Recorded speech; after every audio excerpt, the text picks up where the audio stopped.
Hi everyone, so good to be back with you once again. I would like to spend some time talking on the subject of prayer, and so for the next few broadcasts, that's what I want to focus on. You know, it's vital, it's so important for every Christian, for every believer to pray. And yet many Christians find it hard to pray, difficult to pray. Prayer is simply talking to God.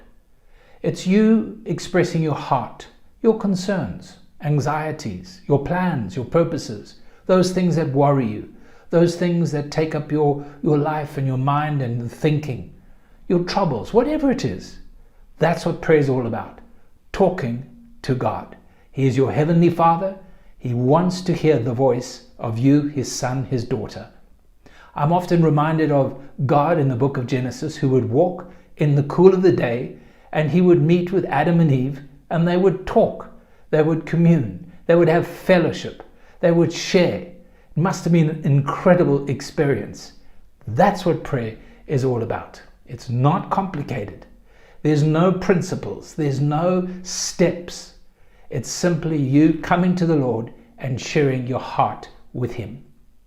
You know, in Luke chapter 18, Jesus spoke a parable and he said that men always ought to pray and not lose heart.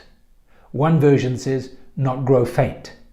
In other words, if I allow my life and the circumstances of my life to overwhelm me, the troubles, the day-to-day living, you know, that the grind of each and every day, if I allow that to take over my thoughts, my energy, and it just overwhelms me, something's not right.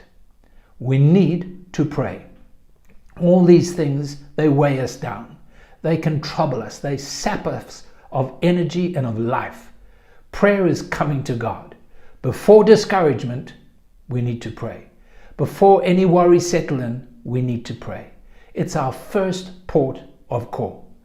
Paul writes in 1 Thessalonians 5 and he says, pray without ceasing. It's not a specific time. It's not a specific place. It can be wherever you are. We need to pray. Prayer opens the door of faith. You know, Matthew 14, when Jesus was on the water, Peter went out to meet him, walking on the water. What an incredible experience. But Peter was overwhelmed. And at that moment, when the waves and the wind were too much, he stretched his hand out to Jesus and Jesus took it. That's what prayer is. Prayer is reaching out to the Lord. Prayer is crying out to God. Prayer is saying, Lord, I need you. I want to walk with you, to talk with you. That's what prayer is all about. Pray today. Pray right now. God wants to hear you. God bless you.